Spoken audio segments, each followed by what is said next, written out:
starter at any dinner party or coffee shop.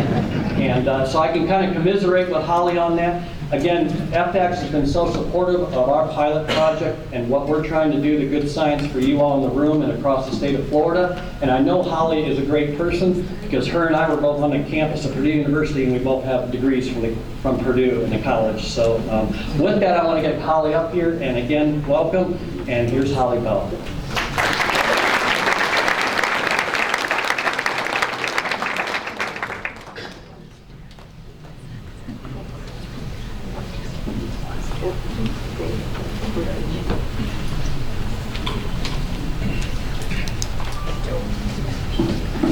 Good morning.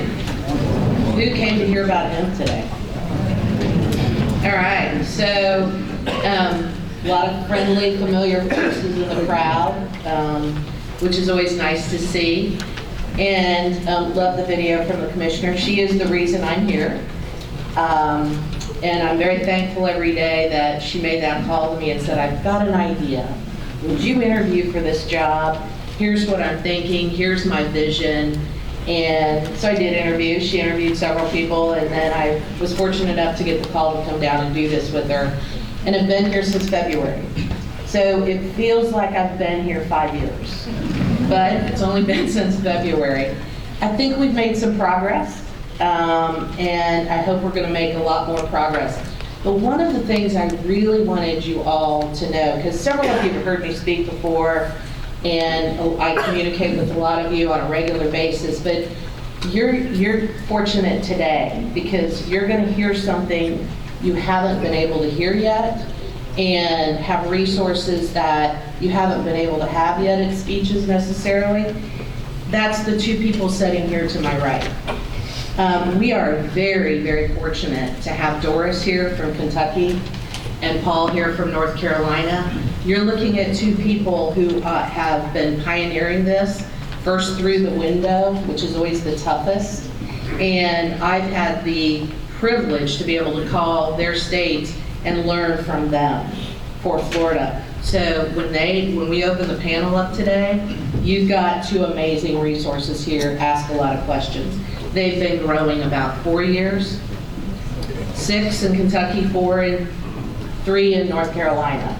So they've got experience with growers and a lot of questions you ask us here in Florida. So with that, let me give you kind of an update on where we are. Again, our logo, which we love. We are going to have a Fresh from Florida product with hemp.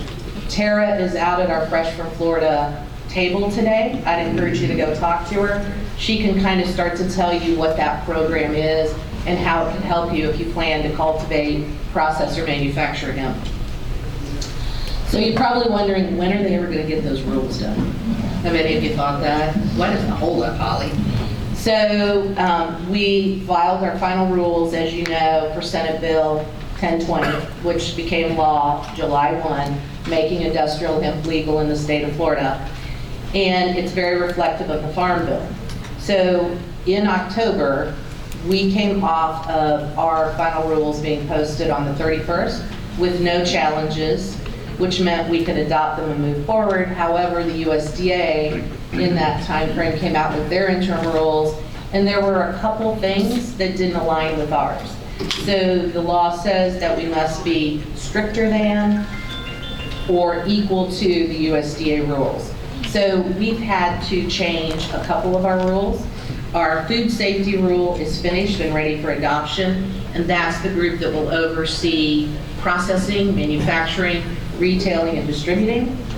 Then our feed rule is finished, and we are ready to adopt that.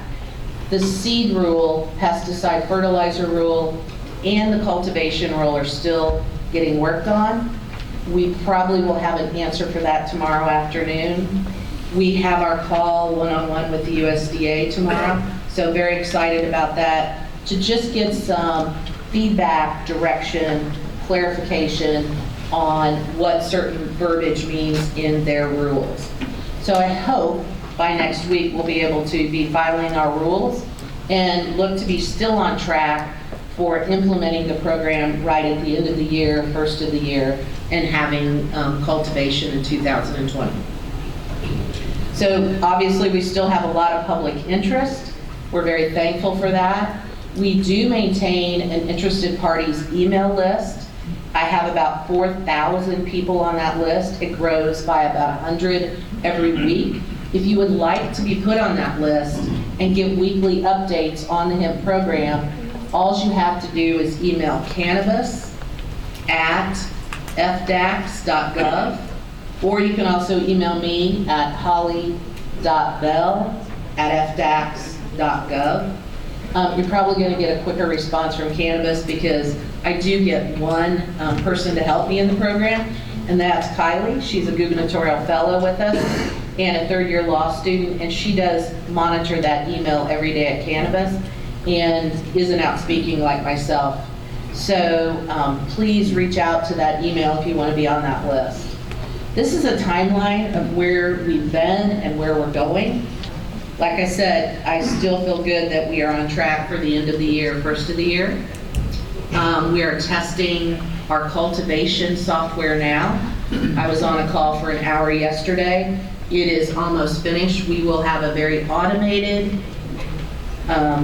grower-friendly, with a lot of good information for you in that automated system. And I'm looking for feedback once you all get into that system, so do let us know what you think of it. Again, these are the 3 departments that you're going to deal with. AES oversees seed, pesticide, fertilizer. Division of Plant Industry, who deals with plant industry now? In the room, yeah. So they will be issuing the cultivation permits. Just to clarify, there are no limits on the number of permits. There are no restrictions on how much you have to grow. Those are all business decisions that you will make. We will not dictate that. This application will be very simple and straightforward. It's about 2.5 pages. And there's only really one thing that is going to prohibit you from getting the cultivation permit, and that's if you're a convicted narcotics felon in the last 10 years. And that is in the Farm Bill. So we will make it very straightforward. We really do look at this as an agriculture crop and commodity and a diversification tool for you as farmers. Food safety. Now, a lot of people get confused on this one.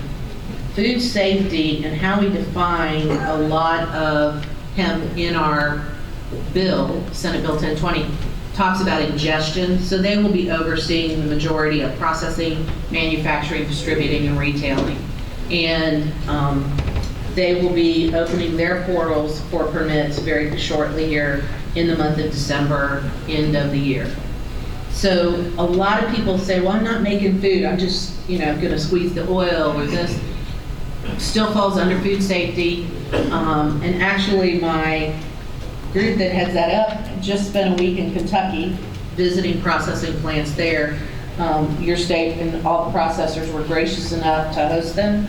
So they've spent 1 full week visiting all types of processing centers so that they can get a visual hands-on and some good feedback.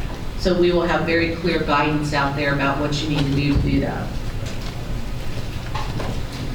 This is our team. I'm very fortunate, and the state of Florida is unique.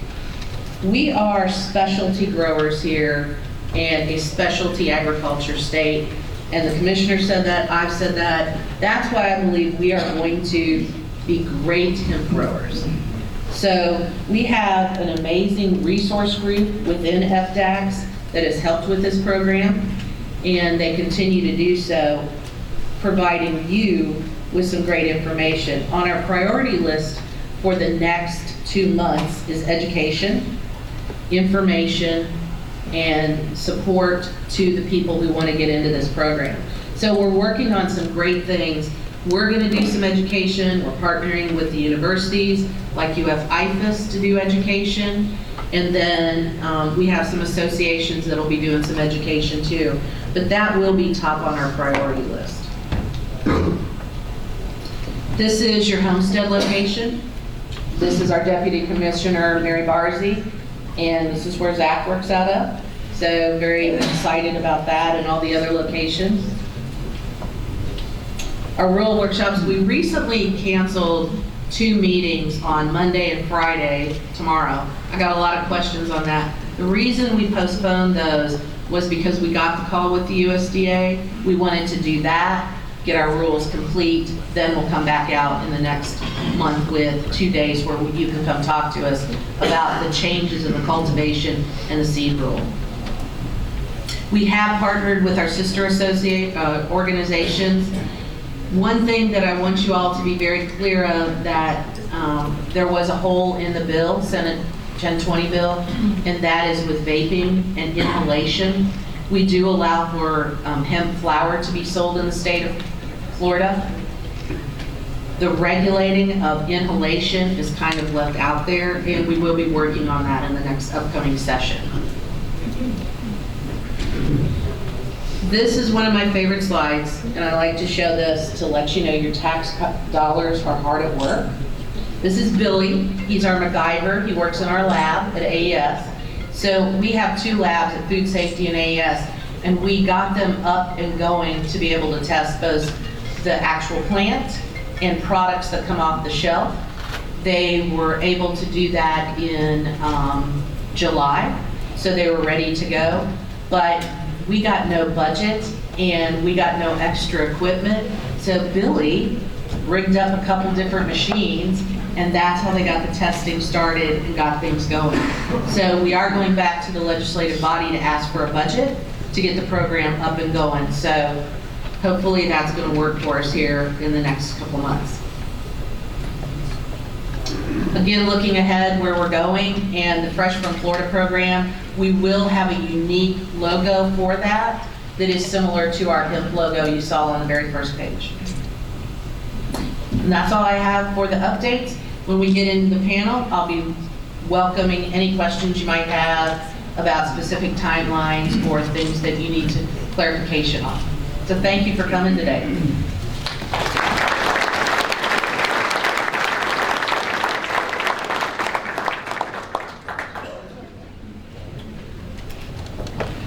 Thank you very much, Holly. Now we've come to the part of the morning program that is in your program. It says Hemp Panel Session. And the fact that we're here today is something just short of a miracle. You have to understand that the University of Florida, because of state statute, was one of the last land-grant institutions into the pilot project effort. State statute 2017 allowed us the opportunity, and we have been running full steam under the leadership of Dr. Rob Gilbert. Rob, raise your hand here. Dr. Gilbert was agronomy chair at that time, and he did all the paperwork and put his career on the line to get all that processed, and we are permitted as a pilot project still with DEA federally, with the good people at FDAX, DPI, from the state standpoint, and the University Board of Trustees and our Senior Vice President, Dr. Jack Payne. And so even though we just started with our cultivation trials this past March, we're working hard to generate this good science that we feel you all need across the state. I do want to acknowledge some people. We could not have done this pilot project early on without the great support of a corporate sponsor, Green Roads. They were our principal sponsor, and they took the position that what we would be doing is what we wanted to do, open science, and that's for the benefit of all you stakeholders. And so what you see on the walls here just got pulled back away from the stage. There are posters, and I want you to take a look at that if you have time when you exit the room. We also have hot off the press information, what a grower should know before planting hemp. That's a great question, right? A lot of other information that we have generated. And Jim Boyer, raise your hand over there. It's on that table behind Mr. Boyer. He's our research leader at the Plant Science Research and Education Unit. Also, any pilot project team members here from the University of Florida, could you raise your hand? Dr. Josh Freeman, Dr. Lance Osborne at Mid-Florida. We have people that are here. Please seek them out. They're great resources and are working very hard on your behalf to better understand this particular species. AgNet Media is the sponsor of this panel session. Brought the good people from North Carolina and Kentucky to this, and we couldn't have done it without AgNet Media, so we certainly appreciate that. With that, I do want to formally introduce the panel.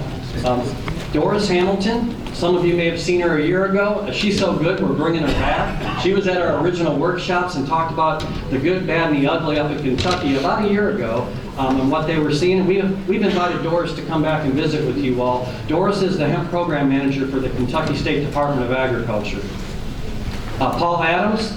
Paul is Doris's counterpart in North Carolina, in the state of North Carolina. So Paul is in charge of the permitting and all those issues related to the program in that state. And you've been ongoing 3 years with your pilot project efforts, right? Year and a half. So he's still in the fire, in the thick of it. I also want to formally introduce our lead scientist, Dr. Zachary Brim. Dr. Brim is an agroecologist and what I consider an agronomist, because that's what I am, so I love using that, throwing that out when I can. But Zach is our lead scientist of the team that now involves at some level 20 scientists working at some level on industrial hemp. So, you know, we've come up from nowhere in a period of 8 to 9 months, and we're doing a lot of good science. So we're going to hear from Zach. And you've been introduced to Holly Bell. Holly has agreed to participate on this panel and will be very helpful when we get to the questions and answers part of this session. So with that, what we thought we would do is offer up 10 to 15 minutes for our 3 speakers who have not been up here at the podium yet to give an overview of what they're seeing in their particular state or with our pilot project in particular. So Doris, I yield the podium to you.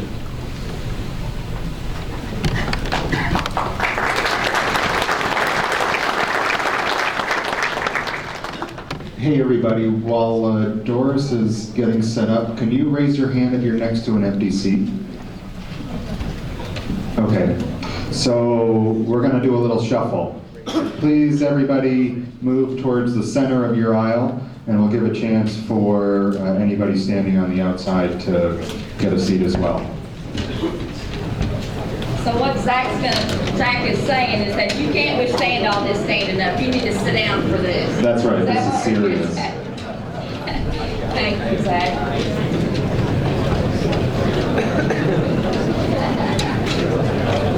Can everybody hear me okay?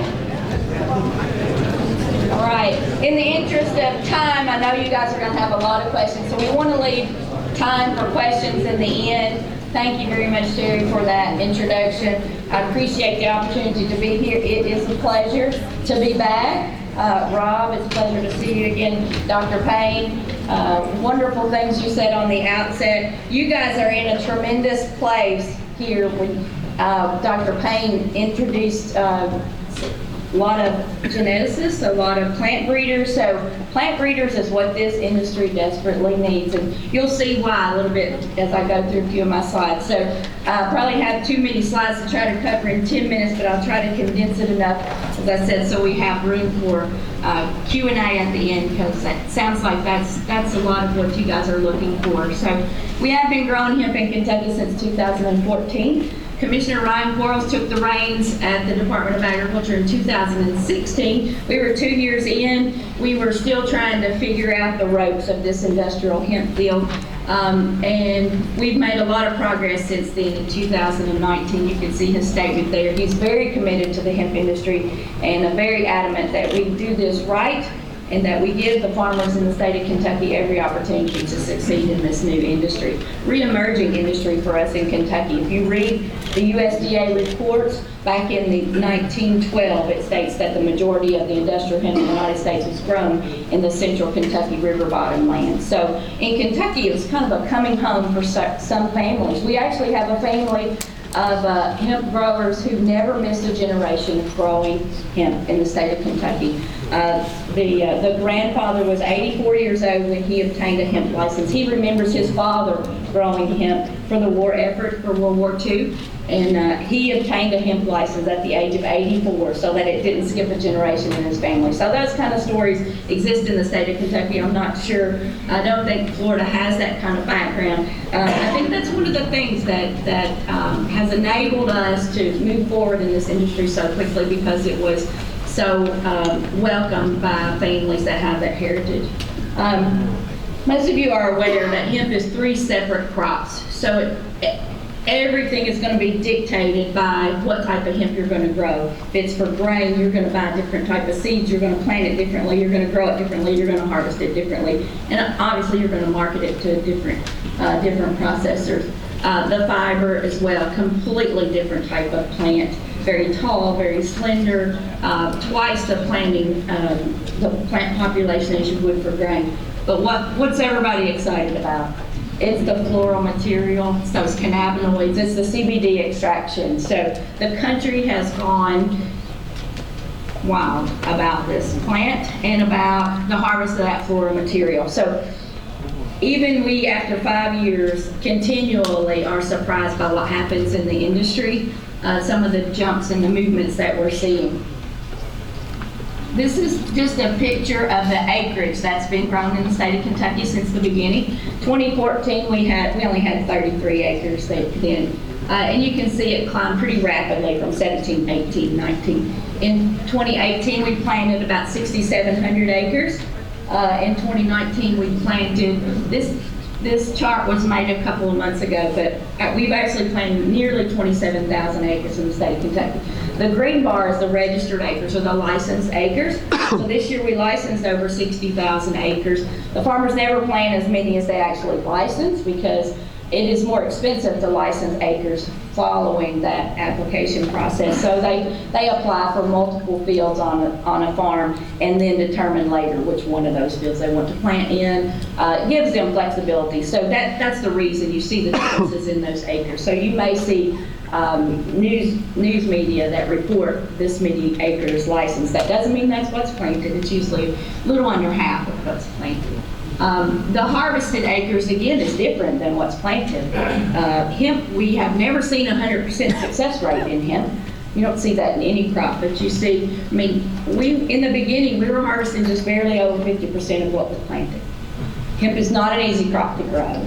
It is not an easy crop to grow. This year, we expect 95% of what was planted to actually be harvested, so that will be huge for us. This is what the state of Kentucky looks like when you color the counties green, where there are actual licensed hemp growers. Our little state has 120 different counties. We have hemp growing, or we had hemp growing in 101 of those this year. The red dots are where there are licensed processors located. We license a total of 200 different companies to process or handle hemp in the state of Kentucky. It's not lawful in Kentucky to even be in possession of the floral material without a license from us. Therefore, you have to have we issue grower licenses to those who intend to grow the crop. That includes producing transplants in your greenhouse to sell to other farmers.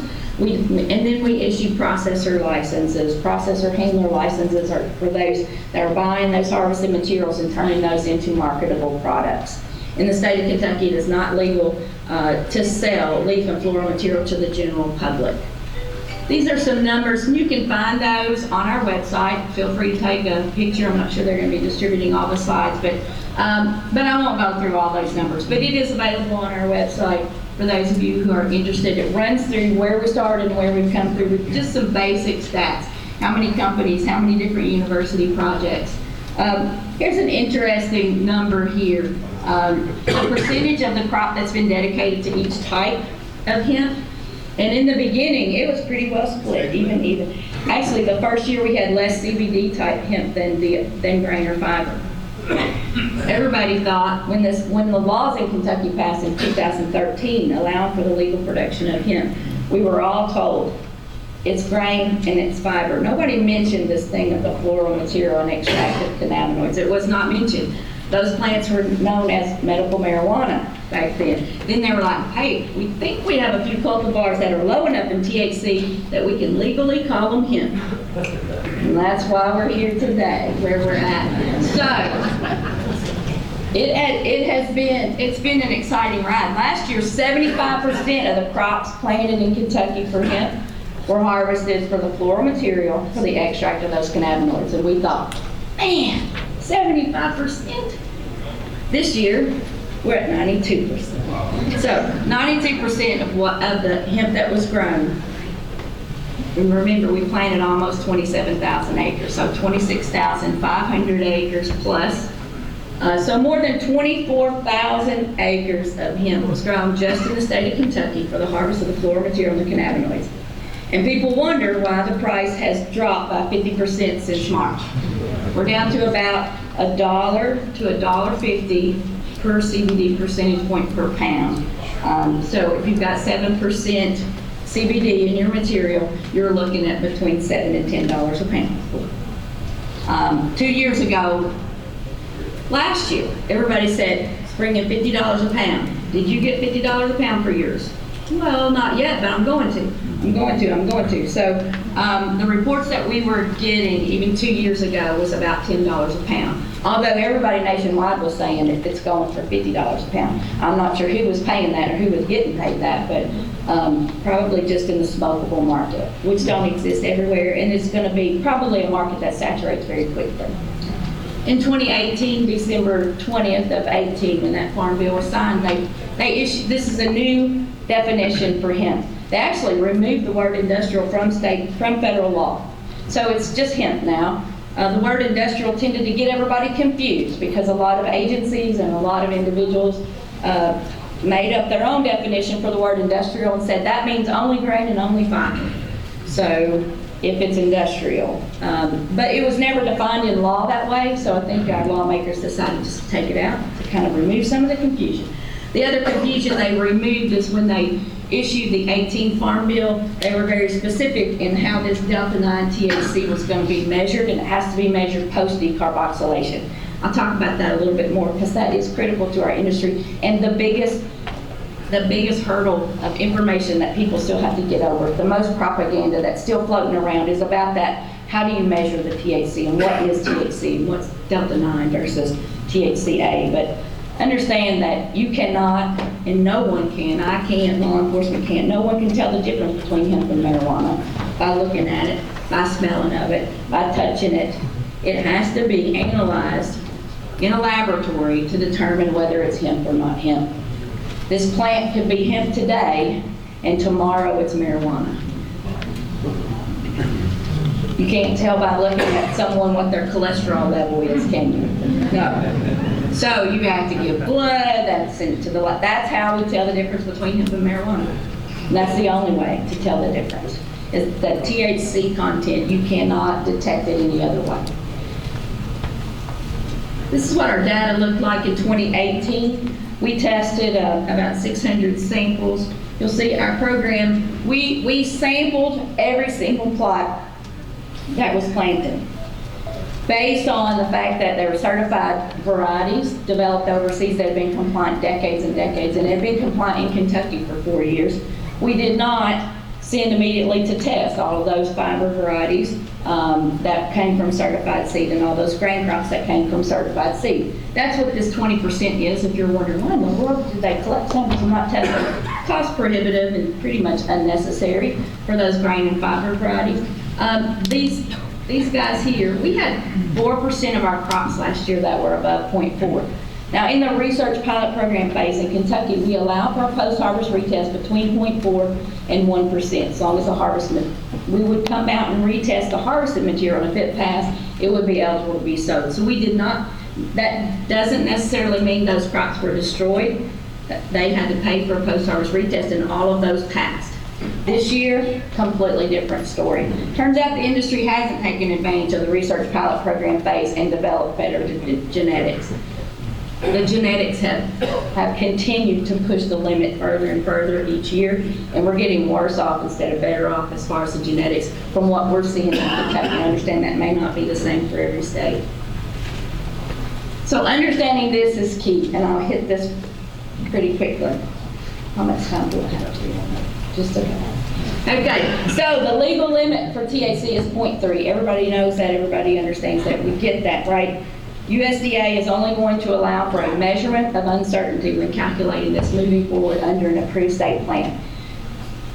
Some states will continue in a research pilot program for a year. It sounds like you guys are moving straight into an approved state plan under the USDA, same as Kentucky. So this is going to be critical. The results of 0.3 plus that measurement of uncertainty becomes the acceptable hemp THC level. We're expecting that to be right about 0.36 in Kentucky. Our lab says their measurement of uncertainty is about 0.06. So anything above 0.36 will be required to be destroyed. It will be confirmed not to be hemp, and if it's not hemp, therefore it's a controlled substance, it's marijuana, it must be destroyed. Anything below the 0.36 would be allowed. This is what our data is looking like in 2019 so far. And I just illustrated with the red boxes where these non-compliant levels are going. So between 0.3 and 0.4, we have 14% of our samples coming in that range last year. Now we have 22% coming in that range. 11, and it's exactly half and half. 11% of them are between 0.3 and 0.35. 11% are between 0.35 and 0.4. We've got 15% of our samples coming in over 0.4 this year. We have over 45 fields that have come in above 1% this year. Folks, that's not good. And the farmers that planted those seeds, do you think that's what they were expecting? No, they were planting those seeds in good faith effort and expecting to be able to harvest the hemp crop. The genetics they were provided, they were told that it was hemp. They were told that it would be okay, and then at the end of the season, they end up with marijuana, and we are being required to destroy those crops. That's not a fun phone call for me to make. I will tell you that I cringe when my staff assistant who types up those letters brings the stack of what I now refer to as the 1% letters. I just say, no more 1% letters, Melissa. And she's like, 7 today. 7. This is not fun. This is not where I wanted this industry to be 6 years into this. But the reality is that's where we're at. I recently attended a national conference. We had a trade show much like this out here, but every one of them was focused entirely on hemp. We had a lot of seed suppliers, geneticists. They hired geneticists out of the corn and soybean world to help work on their genetics. That's what they're doing for a living. They launched these companies based on being able to provide genetics to the hemp industry. Everybody's focused on the high CBD strains. I asked every one of those companies, I said, how many of your cultivars will, at full maturity, always test below 0.3? And they looked at me like I was crazy and said, none of them. But no other company can do that either. So none of them. They all admitted none of them. Did that meeting, which was within the last month, was the first time I saw on a public stage in front of a national audience folks admitting that not one cultivar, this high CBD hemp, is going to test below 0.3 if allowed to grow to full maturity on a regular basis. So it may happen under certain conditions, but folks, we're in a spot now where these companies are selling us genetics and telling us it's hemp, but that it's not hemp in so many cases. So we are in a risky situation.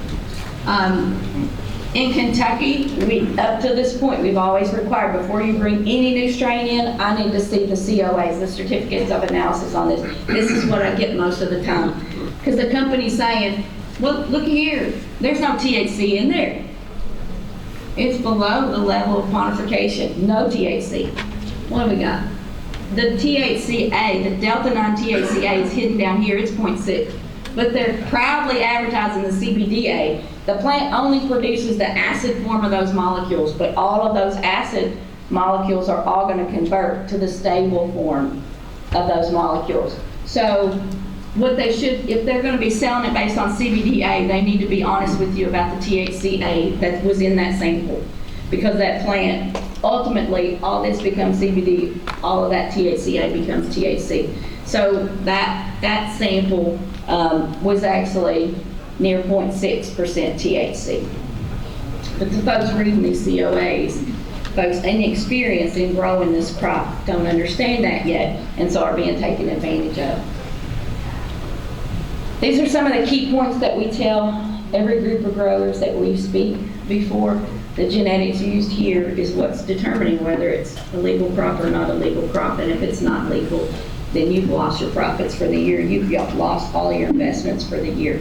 There's lots of seed sellers out there labeling stuff as hemp that's not really hemp. We've had 15 different varieties. They're not really varieties. They're more like named strains or cultivars in the state of Kentucky this year that have tested over 1%. I'm not talking about the ones that have tested over 0.36 that are going to have to be destroyed next year.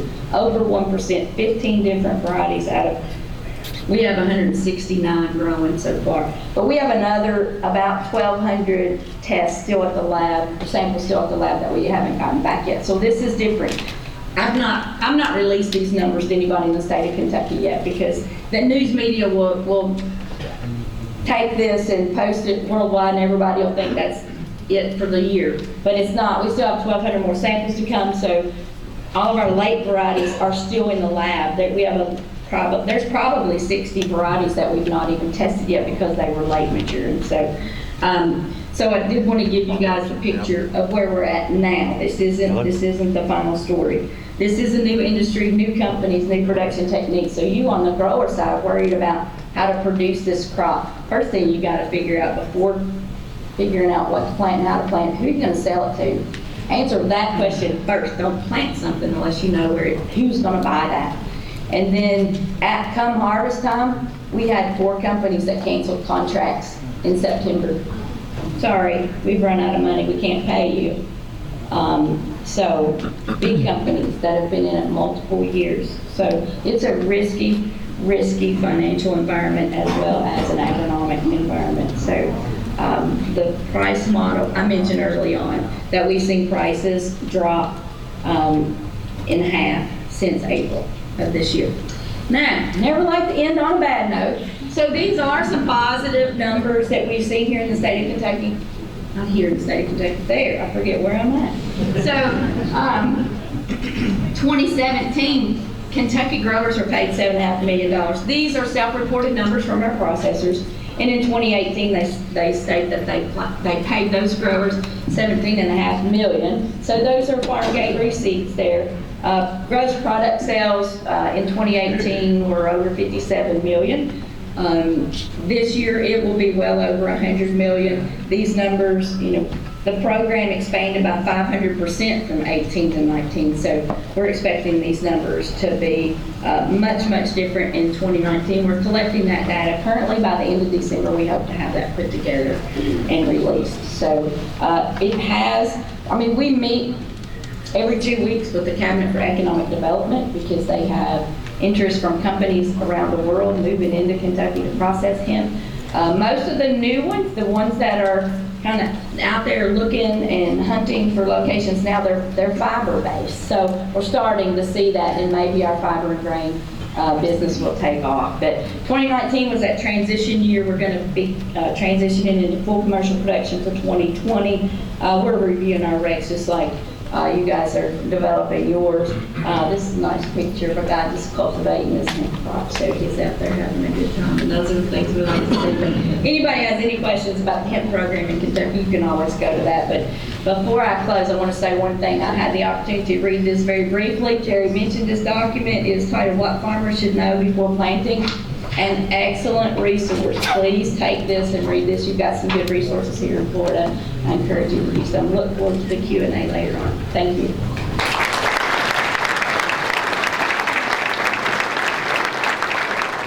Thank you, Doris. So we don't have a misunderstanding here. AgNet Media didn't sponsor to fly her down strictly for shock value, okay? We are cautiously optimistic with this crop, but the reality here is science is exposing the challenges. But in the great state of Florida, we at the University of Florida, IFAS, can take that science, run with it, and solve these challenges. We feel as though there are some adapted cultivars that we're looking at. There's some genetics that we're getting weekly. We need to look at these. We need to engage in those type of scientific techniques and efforts, not only at Gulf Coast, but at our other research stations that are permitted, and get this science accomplished, because we want to remain cautiously optimistic. But this was excellent because it does bring the reality into this. Genetics are just not there. probably to reinforce that, we're going to call Paul Adams up to the podium. And Paul represents the North Carolina Department of Agriculture as the Hemp Program Manager. So Paul, thank you for coming to the great state of Florida, and the floor is yours.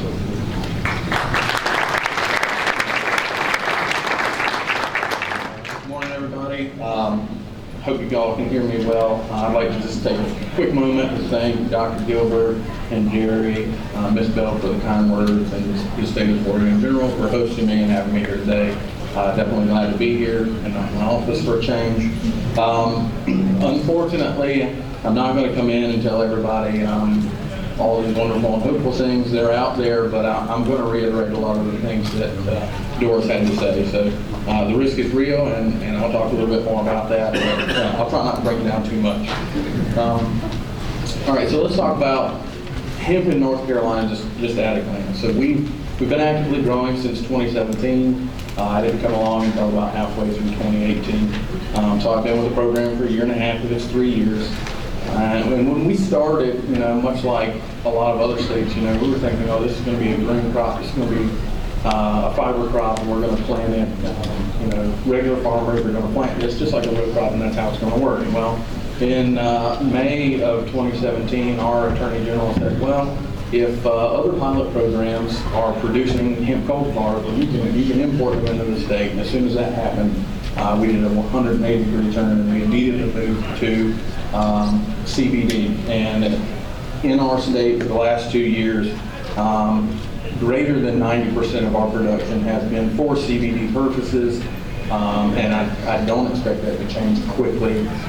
The processing for grain and fiber, at least in our state, is not nearly at the same capacity that processing for CBD is at. So, but our program has grown extremely rapidly in these 3 years, more than doubled every year in terms of licenses, greenhouse square feet that was licensed, and licensed acreage. So in 2017, we ended the year with about 100 growers, approximately 250,000 greenhouse square feet, about 3,000 acres. And again, those are all licensed numbers, so approximately a third to a half of that was actually planted. And in 2018, we ended the year with 450 growers, 2.5 million greenhouse square feet, and about 7,000 acres.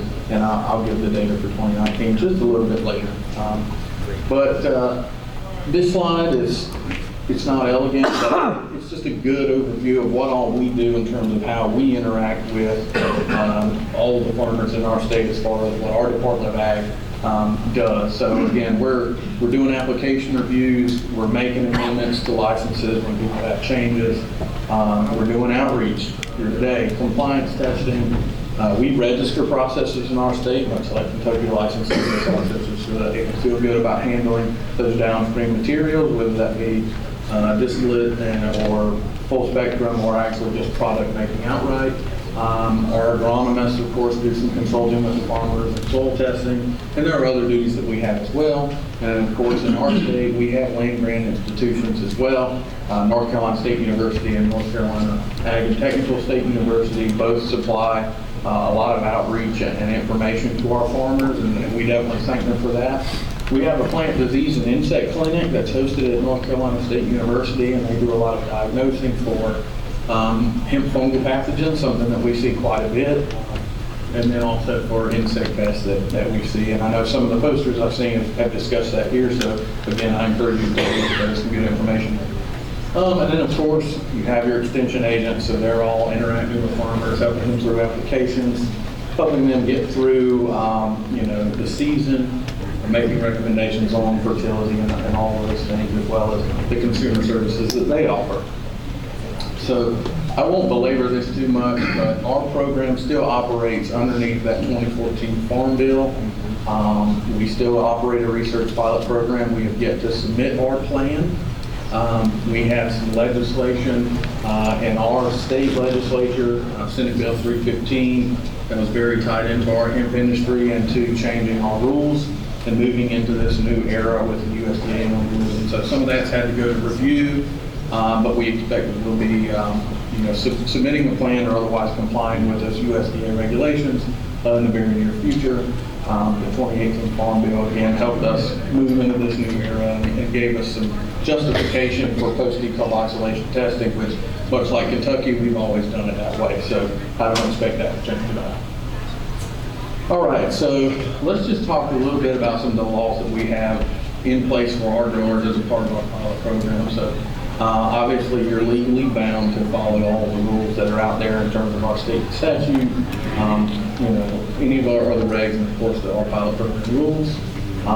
Violations in your, license can result in civil or criminal penalty. You're legally required to disclose all of your locations, and much of these things, if you've read the USDA and the rules, they're already in place and being compliant. You're required to control volunteers, so as this pamphlet will tell you, it is considered weed in many other places, and its capacity to get out and just kind of spread through the wild is definitely present, so something to be considered. You're required to update my staff and myself, if you have any changes to your license to stay in compliance. You're required to disclose criminal convictions. In our state, we are actually more restrictive than what the USDA has in place. If you've had any felony of any kind within 10 years, we do not allow you to get a hemp license. And if you've had a controlled substance or drug-related felony, you can't get a license, period. There's no statute of limitation on that in our state. So, NCDA and law enforcement, we're allowed on your premises 24/7 without warning. Now, we're not that rude. We like to call first. Nobody likes uninvited guests, but we do have the legal right to show up if there's a problem or we think we need to be there. You must legally qualify as a farmer in our state, and that's done through the presentation of tax documents to us as a part of your application. So not all states have that sort of restriction. We currently have it built in, and I don't believe that'll be going anywhere unless that will be directly opposed to something favorable, which I don't believe it is. And then finally, and one of the most important things for our growers is that you're required to alert us at the initiation of flowering. So unlike in Kentucky, we do not work from a harvest date backwards. We work from an initiation date forward when it comes to scheduling compliance testing in our state. So hemp is cannabis, there's no doubt about it, so I think we would be remiss without talking about some of the issues that we've definitely encountered from a law enforcement standpoint. And so one of the big things that we see, even though the 2018 has legalized the transportation of hemp and hemp products across state lines, it's made that very clear, it's still an issue, okay? So we are a state that allows smokable hemp, at least for now. And if you're riding down the road with a hemp pre-roll, hemp cigarette, whatever you want to call it, law enforcement stops you, they're going to have a lot of questions and you're going to have a lot of explaining to do. That's just the reality of the situation. And then of course we have, the Postal Service, FedEx, UPS, and when you ship 2 to 3 pounds of raw hemp material in a vacuum sealed bag, and it smells like a music festival in the box. Questions come about. Okay, so that's just the reality of the situation. So again, we've seen some complaints. So people who are growing in near urban, suburban, or close to various organizations, if they have an indoor grow and they're running their growing lights to keep those plants in a vegetative stage, there have been complaints about that. I mean, they're running those lights in some cases 18 hours a day, and so that's led to some problems. I've had law enforcement call me and say, hey, we've got a kid at this high school, he absolutely reeks like marijuana, he says his dad has a hemp farm. It's an interesting conversation, but it's a reality that the smell is a problem. It does still smell like other forms of cannabis. And then of course, education and information, these kinds of opportunities are really important because when you start growing hemp, if you haven't talked to your neighbors, if if it's not known in your community, somebody's probably going to call the law on you and say that you're growing marijuana. And that may or may not be okay or the case, but that happens. Much like this pamphlet talks about, theft and trespassing are indeed a problem, okay? I'm not going to tell you that it's not. I have at least one grower who's riding around with bullet holes in his truck because he tried to stop somebody stealing hemp out of his field and they opened fire. And so that is a rare occurrence, but it's something to consider signage, cameras, fences, none of those things are a bad idea, okay? People will steal this, they will think that it's marijuana, and a lot of that's just because of the lack of education on the subject. So something to keep in mind, we do interact with law enforcement on some occasions for hemp disruptions. Much like Dora said, it's not a pleasant conversation. It's absolutely the worst part of my job, calling somebody and telling them, I don't know how many thousands of dollars you've invested in this, but we're going to come destroy it, okay? We have to be compliant with regulation, but it's still not nice, and some of them get very upset, and reasonably so. And then, of course, we have processors in stores. You get warehouses full of raw material, oils being transported, packaged hemp that looks like marijuana, you know, in an 1/8 ounce or in a cigarette or something like that. And law enforcement have questions. They have to be educated just like we do. So definitely hemp law issues do exist, and lawyers are out there in our state certainly looking for assisting in these things, and so something to keep in mind. All right, so in our state, there are 3 hurdles to licensure.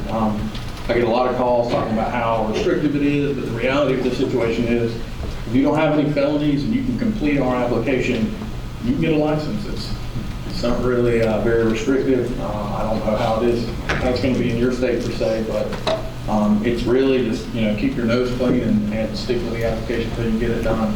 But that's it. I mean, the barrier to entry is very low right now for us, but I expect that it'll only get more difficult in the wake of these USDA interim rules and our own reevaluation of our program. When you get your license in the state of North Carolina, this is what you get. The application ID is in the upper right-hand corner. That's your license number. Everybody has a unique license number. Right now, we have a 1 or 3 year license period. Comes watermarked with the state seal, your date that your license became valid, expiration, but that's it. It's not overly elegant, but this has been treated as a really big get out of jail free card in some instances. At least that's the way they hold on to it. But it's not much, but it's certainly working for us, and that's, if anything's coming out of North Carolina from a licensed grower, be looking for this, and if not, then write down my number and give me a call. All right, so I'm going to just talk about hemp testing a little bit. We know now with the USDA rules, it's going to be post-decarboxylation. We're going to be accounting for delta-9 THCA. And we've always done that, but sort of from the inception in our program, the legal obligation is on the grower to let us know when they begin flowering. And once that happens, my field staff will start a dialogue where we're getting pictures and we're getting updates and information from that grower to try to get to about mid-flowering, so that's 3 to 5 weeks in most cases, depending on the strain that they're growing. Once we come out, you know, we'll give them a 2 or 3 day heads up. We'll sample from the top 1/3 of the plant, typically at that top cola. If we're using the other cannabis industry, we're going to take numerous cuttings from field units or greenhouses or whatever the sampling unit might be in this instance. The number of samples that we take is all based on size. Once that happens, it gets shipped directly to a privatized lab that we work with that are DEA certified, and quite frankly, they can just do more volume at a cheaper price than our state lab. So that's why we're there. Our samples are dried, ground, homogenized, and then of course they are extracted and tested. We use GCFID as our instrumentation for testing, which does decarboxylate delta-9 in the process. If you fail your initial compliance test, which you did pay for, it costs us $70. Our state gives you a free confirmatory test where we legally transfer what is now illegal material to a state lab where it's run again, GCFID, and then if you pass that test, wonderful. If you don't, then you have the legal right to request a retest, assuming that you have not harvested your material. So unlike Kentucky, we do not have a post-harvest testing protocol of any kind. So if you want to get that 3rd test, then it needs to be in the field. So it would behoove one to just be on the ball and to let us know early so that we can get through this process as quickly as possible and bang for it. If you fail all 3 tests, you have very little options. If it is a certified variety, which there are very few of running around, mostly for grain and fiber, then you could use the seed and render it non-viable. And then regardless of whether it was certified or not in our state, you could use the stalks because it's essentially very low risk and there's not going to be any THC or other cannabinoid content there for all intents and purposes. But other than that, it's all got to go. So whether that's burning, mowed and tilled, buried, we had someone recently who basically pulverized it all and top dressed the field with it so that he could get something out of it. But regardless, it all has to be destroyed in our state if you exceed that limit. Now currently, as a sort of a precaution to potential lab error, anything 0.39 or below will qualify as 0.3% in our state.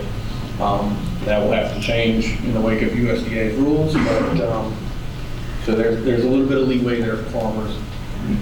So how has testing been going in the state of North Carolina? In 2017, again, we had about 100 growers. We took 135 regulatory tests and 14 of them failed by our standards. So that's about a 10% fail rate. In 2018, we took 437 tests. 47 of them failed. That's a 10% fail rate, roughly. And then this year so far, we've taken over 2,000 samples, about 200 of which have failed. So that's, again, a 9.8%, 10% fail rate. And much like Doris mentioned, that's largely due to genetics. Okay, there's no stability out there in genetics. We've got a lot of young growers, a lot of new growers. So some data I'll show in just a minute. We went from 450 growers at the end of 2018 to we're at 1,350 now. And so we've got a lot of first-time growers out there that are making mistakes. You have climate this year. North Carolina started with a fair amount of rain, kind of get things going, and then we went through a period of sort of right in the middle of the growing season where we went a month and a half without a drop of rain. And it was bone dry, and anybody without irrigation lost plants heavily. So weather always happens. It's still farming, right? I mean, we haven't changed that part of it. So, but all of those things can cause stress. And so we're pretty consistent. We had a variety this year that it failed 70% of the time. Okay, and that's abysmal. We have a lot of varieties out there that will test within our limit 93+% of the time. Okay, and they've been tested hundreds of times. So for something to fail that bad is very out of the ordinary, and it didn't just fail at 0.4%, failed at 1%, it failed at 2%, and the grower that distributed that to other growers, he got the same stories in Colorado that everybody's getting. This is hemp, this is going to do awesome, and the reality is they have a different climate, and what was marketed to them wasn't hemp to begin with, and so there are a lot of risks out there, so please be careful. But there is room for optimism. But as of right now, we have 1,353 licensed hemp growers, just shy of 17,000 licensed acres, about 6.6 million licensed greenhouse square feet, 915 registered processors. Those licensed numbers, we expect somewhere between a third and half of that to be planted. But that's where we're at right now. It's growing every day. So visually speaking, red dots here are storage locations. Green dots here are growing locations. This was generated in July. We have hundreds more locations for storage and growing in the state of North Carolina. Here it is represented as a little bit differently here. There's only 3 counties out of the 100 counties in North Carolina where hemp is not being grown right now. So that's 97% of our state has hemp growing in it. You can kind of see some areas of density, and has a heat map that looks like this. So this is where hemp is really concentrated in terms of where, number of acres and just the density of growers. But that's kind of the distribution. Something interesting to look at there. But if you have any questions, of course, I'll be here for the panel. But in the future, if you'd like to get a perspective or you have questions for the state of North Carolina, these are going to be your points of contact. Phil Wilson is my director in plant industries. He's worked very closely with me and with hemp since the inception of our program. North Carolina State University will also field your questions if you have them. And of course, you can always reach me. That's my work cell, my email, and our generic hemp email. And please reach out. We'll be glad to help you as best we can. That goes for farmers and regulators and university staff alike. So I think we're going to have questions rampantly. So I'm not going to go over questions now. But thanks again for having me, guys.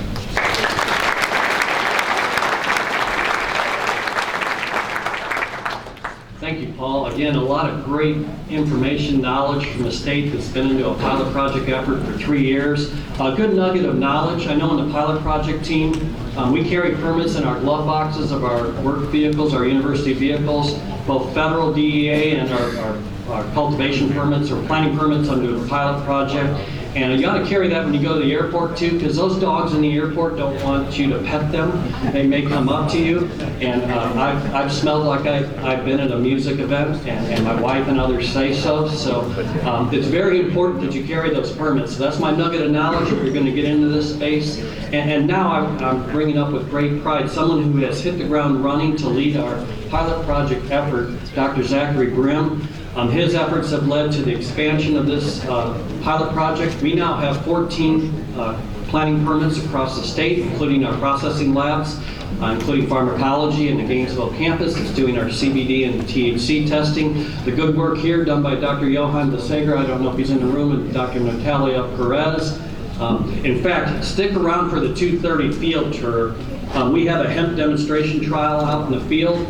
If nothing else, that trial is going to show you stark differences between artificial lighting, that extended day length that you both noted, 16 to 17 hours. We did that in the hop yard with 8 different varieties, cultivars, against the natural day length. You're going to be astounded at the difference in plant growth and flower development. And that highlights the thing about where we're at. We've got to get some adapted genetics to the great state of Florida as soon as we can. But without further ado, let's get Dr. Grimm up here and give a quick overview on the pilot project.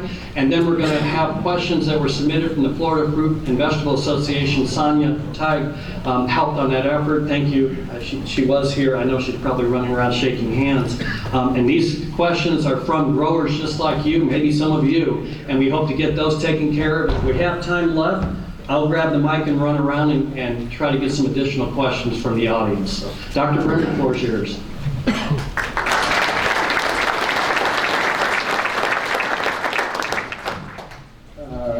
Hi, everybody. I have to very quickly close your eyes, and I'm going to go back to the first slide. See if that works. There, we'll do it in one.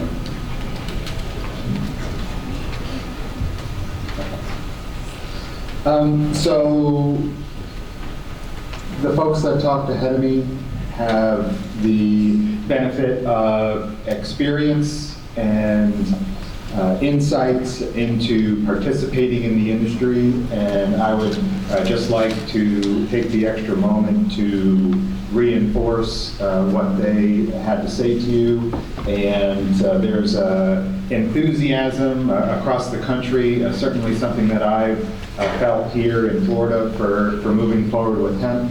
And we at the University of Florida, IFAS, are doing everything that we can to be responsive to that and be supportive of you. And the document that's been mentioned, the What Florida Farmers Should Know, is certainly an example of that, where the need for information was very apparent to us, and we were working to respond to that as quickly as possible. So I'll just mention again the table of information over on the wall. Please, on your way out, grab any copies of that. And if you'd like to visit our website, then those will be up there as well. Just acknowledging all the hard work of folks that are here at the University of Florida. This slide is already outdated. We're at better than 20 faculty and 9 units. The stars are the locations that we have permitted across the state. And again, just working as well as we can to get that good science done and to get the information out to you folks. One of those pieces for Florida that's critically important is the risk of escape from cultivation. Cannabis sativa poses a high risk for invasion for these several reasons. We know that it exists out of its native range. We know that in other states across the country it is a weed, both in disturbed habitats and in natural habitats, and it has to be a critical purpose of anybody looking to cultivate hemp to find this as a responsibility of their cultivation to keep it out of escape from their farms. The environmental containment plan, which I understand will be a requirement of your application, will be something that we'll be looking to help with as well. So this is our first growing season in the program. We were able to get hemp outdoors in 3 locations. These locations ostensibly represent the first legal hemp in the state of Florida in over 60 years or so. And so there was some perhaps cannabis cultivation in years ago. This year,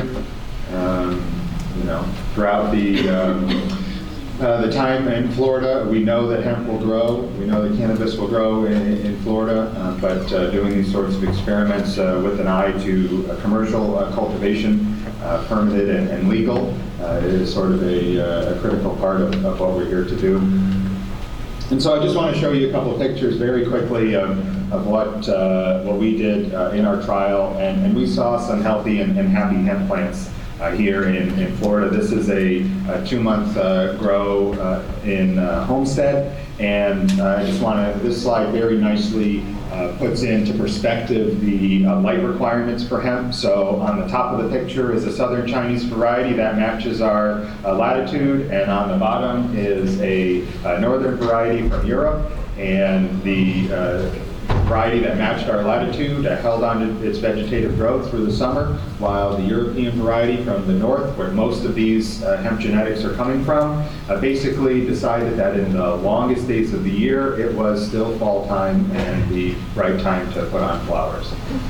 So very something that we have to be cautious of. I want to recognize my postdoc over by the information table, Dr. Will Wovington. He's standing here proudly with his healthy hemp plants towering above him. We have one plant in Homestead that made it to 15 foot 8 inches. Okay, and in our rocky soil, that was 15 foot 8 inches of above ground growth with 4 inches of roots. In calcareous soil. Okay, so folks will tell you, what they're learning from other states and what they know hemp needs in order to grow, and maybe that's something that we can be focused on a little bit.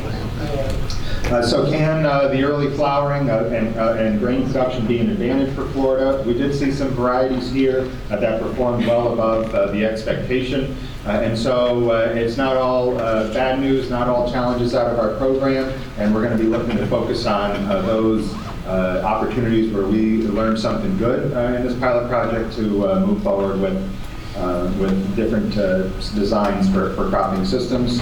Again, this is an example of us putting a CBD hemp variety from seed directly into the ground. Not what you would expect from the industry recommendations, but it does pretty good despite that. So this is an example of what those industry recommendations look like. This is from our North Florida REC in Quincy. Dr. Josh Freeman is here, and they did a really great job working through what we might call the industry standard, transplants onto raised beds, and these plants did really well. Also, about 2.5 to 3 pounds of flower on a plant, at least as far as the winter is concerned. We're doing science too. And this is an example of doing some of that branching architecture, looking to do pinching off the top to encourage some extra lateral branching. And so all these pieces we're working on to find out something interesting. So I don't want to belabor the challenges, but I do want to just say that we had them as well here in Florida. So light and heat was a problem for early flowering, for plant stress. You'll hear farmers tell you that hemp doesn't like to get its feet wet, and we found in our Central Florida location after a week of 5 inches of rain that it only took 2 days for complete destruction of our experiment. Weeds are a huge problem as well. Right now we don't have very good control measures for herbicide applications. Cultivation is going to be a challenge as well. And so if you can't get these plants out of the ground ahead of the weeds, then that's going to be a huge challenge. Hemp is not without its pests and diseases here in Florida. The damping off is going to be a problem, the southern blight, and we have a list of better than 100 different pests and diseases that are likely to pose a problem in the early days. We've heard somewhat repetitively about the THC, and THC testing is a requirement of our program as well. And the number of samples that tested above 0.3% in our program this year was not zero. So we're still working at exactly how to summarize that information, but it's another concern. We're not just doing work indoors, we're doing work. We're not just doing work outdoors, we're doing work indoors as well. The folks at Gulf Coast RAC here are doing some indoor work with nematodes and powdery mildew. We've got folks across the way in Apopka working on some propagation and basic physiology in controlled environments, learning just what we need to know about this plant so that we can move it into cultivation. Of course, they're not without their challenges as well. We had a pretty serious quarantine issue with bringing in some plant material from other states that had hemp-specific pests, hemp aphid and hemp russemite were sort of found in the phytosanitary process in the early inspections. Fortunately, we kept these in very controlled greenhouses and found them and were able to make these reports and keep them contained. But we start moving plant material around the state, around the country as part of our commercialization. These are some monsters that we'll have to look out for. So this is that list of risks, the conversation I'm more keen to have with farmers these days than the exactly what's the right recipe and procedure in order to cultivate hemp. But we're certainly moving in that direction. We're looking for consistent results in our second year of the pilot project. We're looking to move from those research scale plots into production scale and really expanding our program into additional sites and objectives. The bottom line is our critical mission at the University of Florida, IFAS, is to support the industry, to support the farmers, and we're here to do that in hemp as well, and all the other crops and industries that we'll be talking about throughout the rest of the day. So please reach out to us. We're looking to be responsive. We're working as hard as we can to get that information out to you. And the best way to reach us is through this information. We can leave this up during the question and answer maybe. So thank you everybody. That's my brief report. Happy to take the questions.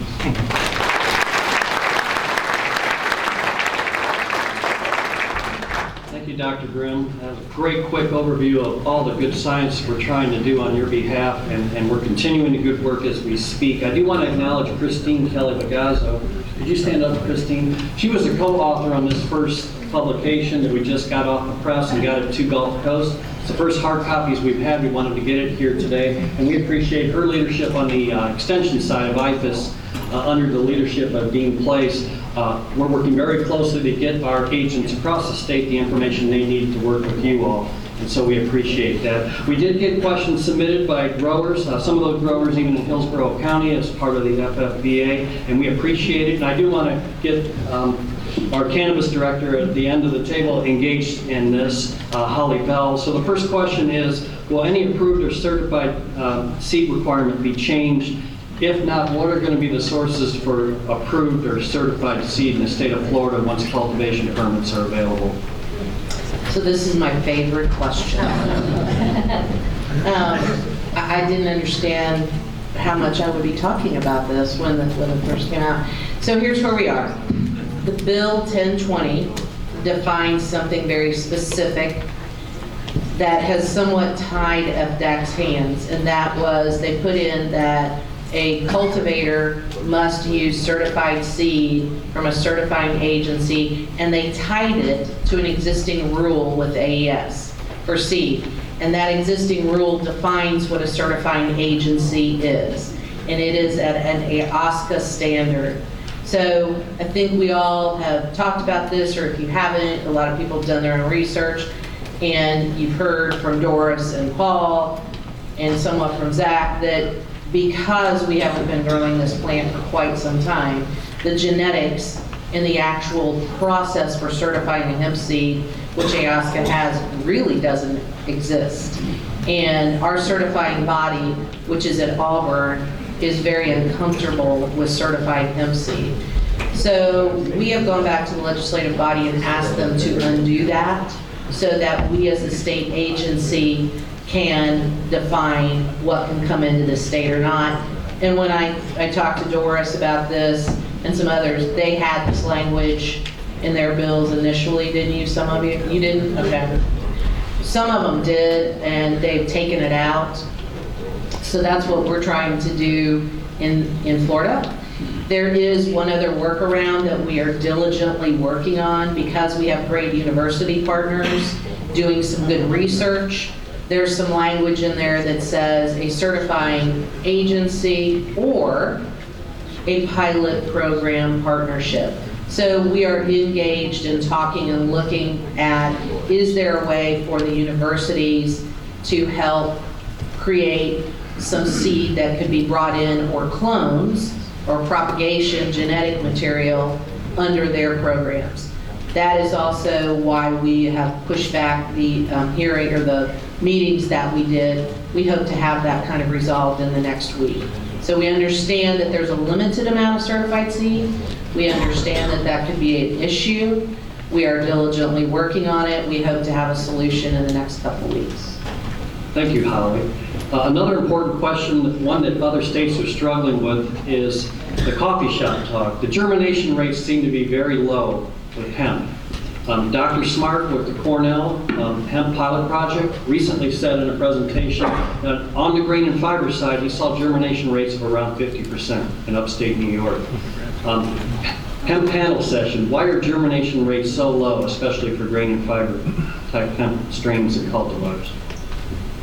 I could address that first, and they may have other things to add, but there's a difference between germination and emergence, so I'd first like to point that out. We had farmers reporting no germination. I said, well, so what did your pre-plant germination test show? And they're like, what do you mean? Did you conduct a germination test before you put it in the ground? They may have planted it all 2 inches in the ground, so none of it emerged. That doesn't mean that none of it germinated. So just, I would caution everybody to know that difference. This hemp seed does not emerge very well because it's a very small seed relative to like a soybean seed where it can pop through a crust.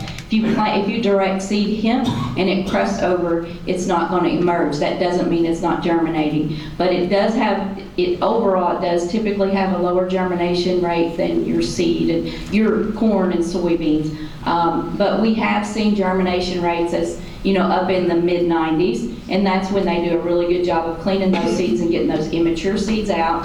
But a lot of the things that we were seeing early on is because we were importing seeds from other countries and they were sending us the leftovers. So that was why we were seeing a lot of low germination seeds, is that we were getting leftovers. We do produce a great deal of certified hemp seeds in the state of Kentucky, and all those are varieties that have been purchased, rights have been purchased by companies in the state of Kentucky and imported from other countries, the foundation seed or the breeder seed, and it's reproduced there. And the AOSCA hemp seed certification standards, I think, were written in about 2017, so we have been having AOSCA certified seed produced in the state of Kentucky, but again, it's only grain and fiber seeds. So just to kind of address the state of North Carolina, in our rules right now, certified seed isn't mandated. We actually have a provision that states that if the seed, the transplant, any kind of what we would consider a verified propagule,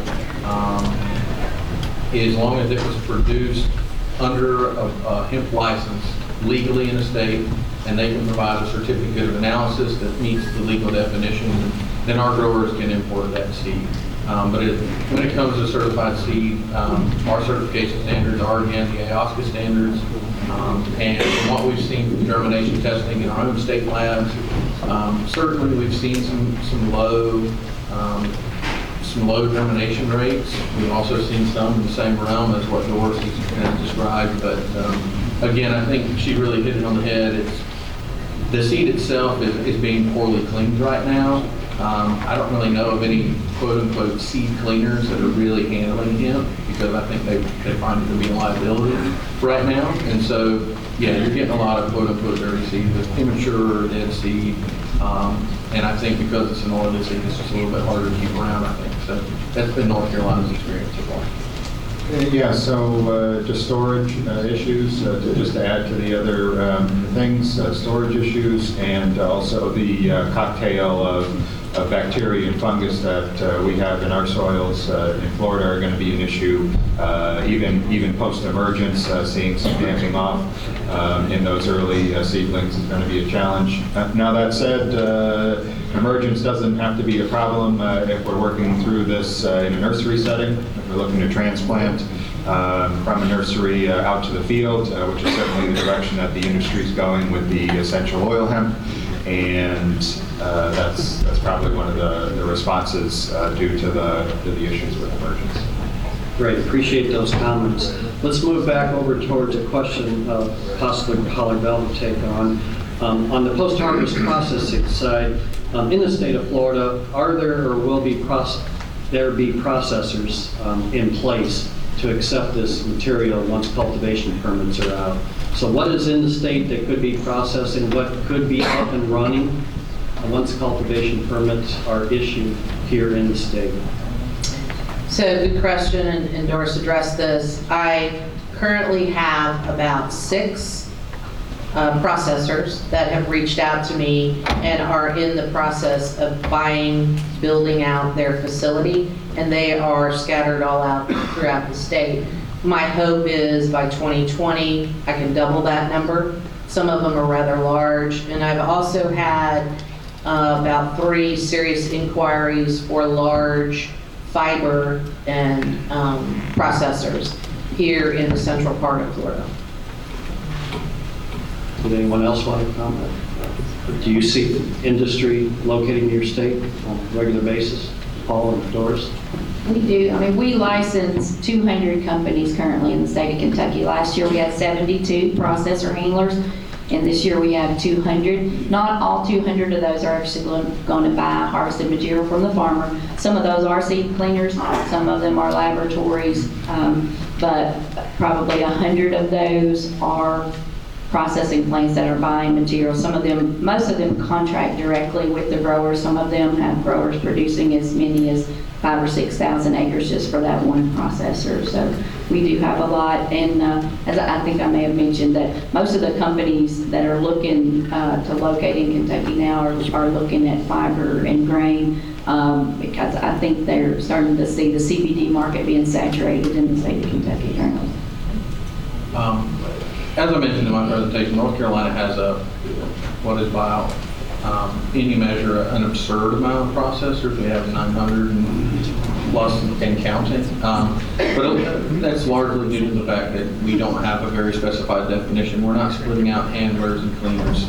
So a processor in the state of North Carolina may be performing extractions, or they may be taking a crude product and making a distillate, or they could be repackaging, they could be brokering, they could be doing any number of things. But I would say that I would recommend to anybody that you definitely concentrate on processing infrastructure. Much like Doris said, there are companies out there who invest the hundreds of thousands of dollars, millions of dollars that it takes to get some of these facilities up and running. And unfortunately, because of the overhead of actually getting going, they end up folding after a year or two because they just can't handle the volume, and they just can't maintain the pace that they're working at. So while we do have an expanding infrastructure for hemp and for processing, it's definitely something that I think most states could benefit from more of. Let me add something to that too, and I've publicly said this. One of the things that the commissioner asked me to do, along with focusing on cultivation, was focusing on the next 3 stages at the same time, so that we did have an industry that could support the cultivation. So I left out, we also have probably 4 manufacturers, and a 5th one has contacted me in the last 2 weeks, that are in the process of buying plants, buying facilities. So we'll have cultivation, I've got processors getting set up, I have manufacturers set up and getting set up, and some are in GMP quality facilities already functioning. And then we know we have the distributors and the retailers. So I'm feeling very positive about our complete industry chain here in Florida. Thank you. I'm going to move to another agronomic question, and maybe Dr. Brim can take this on, but Florida is a great specialty crop state, food production vital to our entire nation. You look no further than Hillsborough County to see that impact with the number of strawberries we have in this county, especially on the eastern side. But for CBD hemp production, should growers be looking to grow those plants with plastic on raised beds, essentially a plastic culture production system? So I would distinguish two cropping systems for CBD hemp, or what I'm becoming fond of calling essential oil hemp, that recognizes all the cannabinoids, terpenes, and flavonoids that we can be pulling from these plants, and into a low-density system, which tend to be plants that are light sensitive, and then a high-density planting, which is sort of the something that the industry is moving towards, looking to find the day-neutral plants, or what's called autoflowering. So the photosensitive plants, what we're seeing out of the industry in other states is certainly on the plastic, certainly on raised beds from transplants. Exactly what that proper spacing is, and how to match up the fertigation and all those pieces is still within the fine-tuning stages. And then there's perhaps another opportunity to do direct seeding, high density on the flat with these day-neutral varieties. So there's kind of two directions for the industry to go. Certainly our tomato farmers, our strawberry farmers, folks that are familiar with the specialty crop model for planting have a pretty good idea of what a industry standard currently hemp planting is going to look like. I would say that my personal recommendation, based on what we've seen anecdotally in our program, would be to grow it how you have material to grow it now. So if you're growing on plastic, if you're growing strawberries now, by all means, grow it that way. We have a legacy of tobacco farming in our state, and so we have a lot of tobacco farmers who are interested in working in this industry, and they grow it exactly the way that they grow tobacco.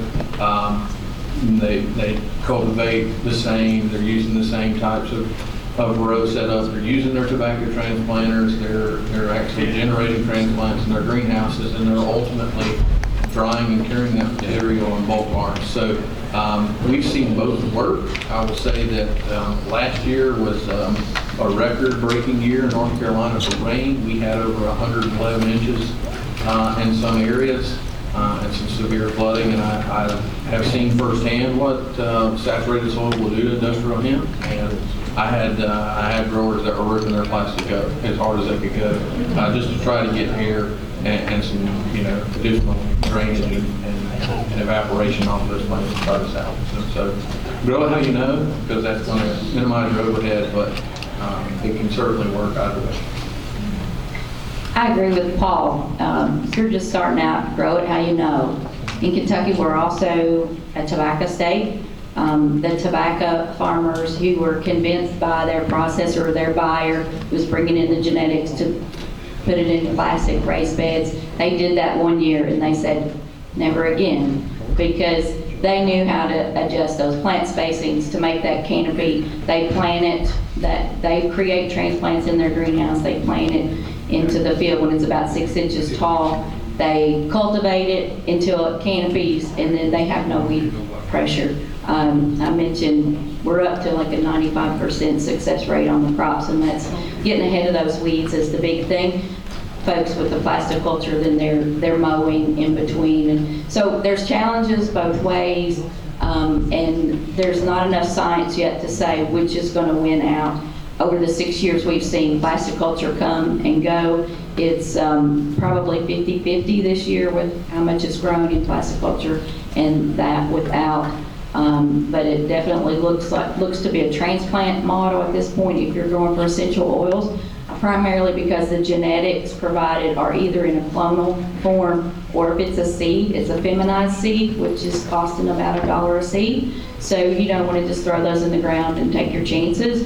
You're going to emerge those in a greenhouse and transplant those. So we're seeing about 50-50. I could not stand here and try to predict what the industry will be like in 5 years, whether it will be on plastic or not. I think different parts of the country may see it growing differently. Thank you, Doris and Paul, for those comments, and of course, Dr. Grimm. Our specialty crop growers in Florida understand the challenges of labor, the lack thereof, and the cost of labor for specialty crop production.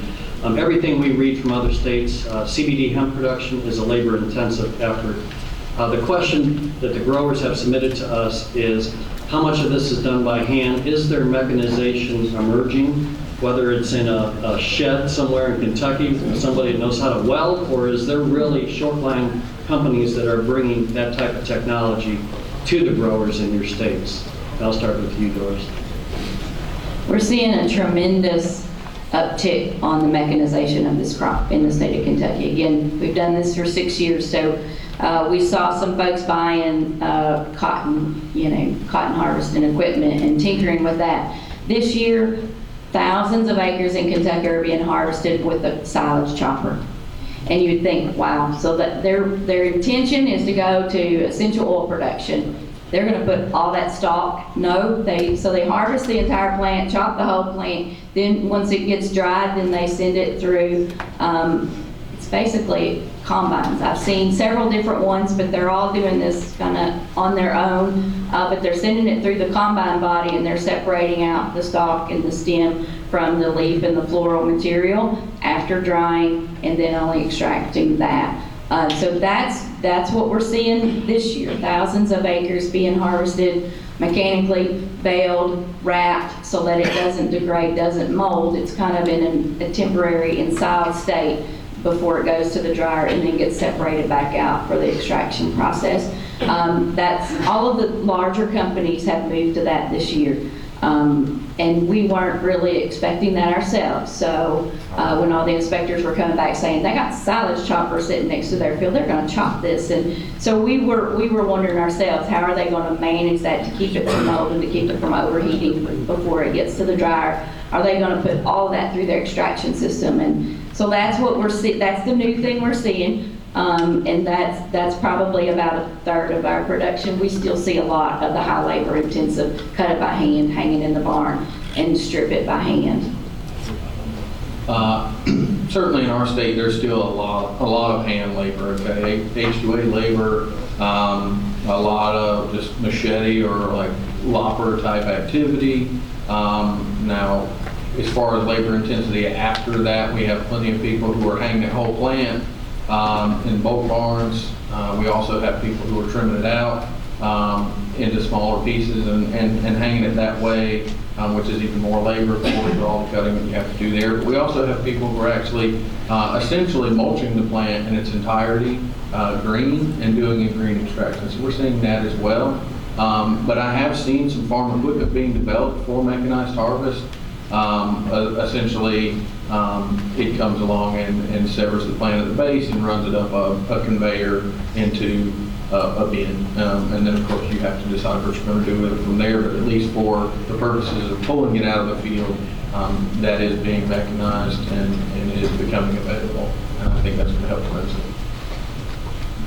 Okay, another question I want to get to, and one that's near and dear to my heart, I'm very concerned about, is an issue of pollen drift.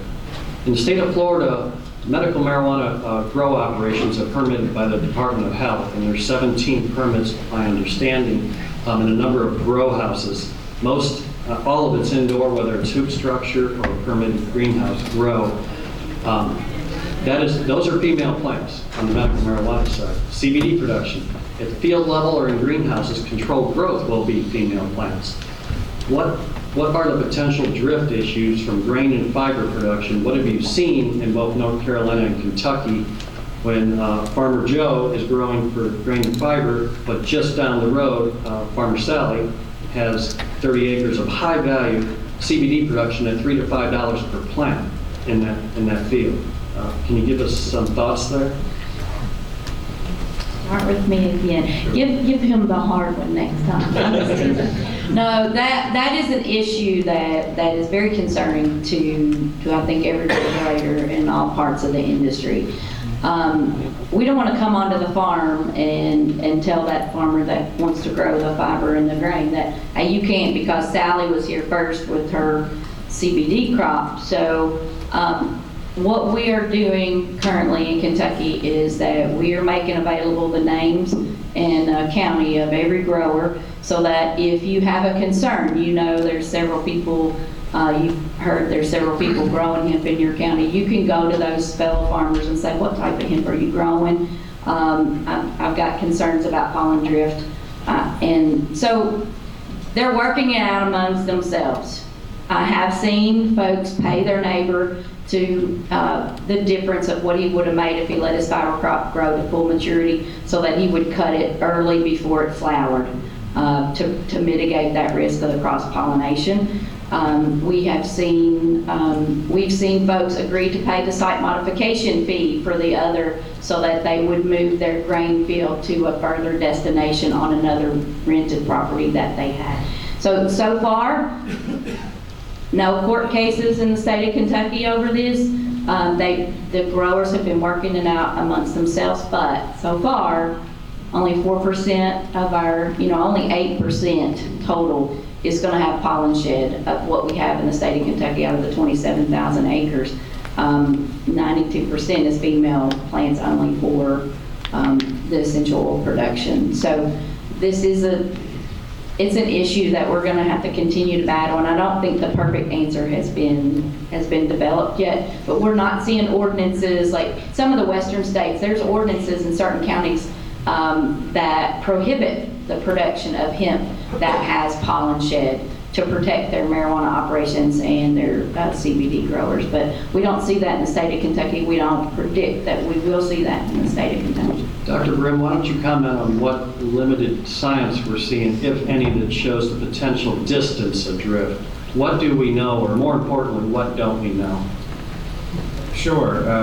Drift of pollen is somewhere between several hundred feet to 50 miles. Okay, so there's at least one report of cannabis pollen going from northern Africa to southern Spain. Okay, so that's, the open question then is whether or not that pollen is viable, and I would probably argue that over that trip into the height of the atmosphere that would take it over into Spain, that's probably not good pollen by the time that it gets over there. And so then that window, as far as what is the setback, if you will, is probably more reasonably something between a mile and 5 miles. But there really is no established science that suggests that. So what you'll hear is basically a consensus of regulations, international regulations for that. But that's really a necessary sort of area of research for us to be monitoring that and coming up with some science. I did hear of a program recently out of Virginia Tech that'll be using some drones to follow some pollen around. But of course, all that takes time. And again, this is where science could help us better understand, not in upstate New York or not in Virginia, but in Florida, what is that viability and what is that drift distance? Because you all need to know, and in the interim, when these cultivation permits go out, I think Holly would agree, we're encouraging a culture of communication. Talk to your neighbors, talk to those growing specialty crops. If you have a medical marijuana grow operation nearby, engage with them. Let's not see the mistakes repeat here, what's happened out west and some of those other states. We've heard those horror stories. And we have the beautiful opportunity, because we're last in, maybe to get it right out of the gate. And that's what we're excited about. That's why we're having this event here. And we appreciate you all coming. I do want to get one or two questions from the audience, because I would feel bad if I didn't move this mic around. So is there anyone that really has that stumping type question from the audience that they want to ask this panel? And I'll try to walk this mic if that's allowable. I do not know. There's a couple out here. Fantastic. I'll add before he gets that mic that 3 miles is the standard used by the seed certifying agencies, and that was adopted from international standards. So 3 miles is kind of the general rule that we use in Kentucky. So my question is directed to Ms. Doris and Mr. Paul. What were the biggest pest and disease issues that you had to deal with, and what products were used to combat them? So in the state of North Carolina, we have 2 major groups of pests. So first and foremost being fungal pathogens. So the slide that Dr. Brim showed, Fusarium, Pythium, your various blights, all of those types of fungal pathogens are fairly rampant in our state. We do see quite a bit of it. I don't have the exact number, but there have been dozens of different fungal pathogens that have been seen in our plant disease and insect clinic. And then second, this year especially, I don't know if it was because of the dry weather or just the later varieties, but there was a lot of worm damage.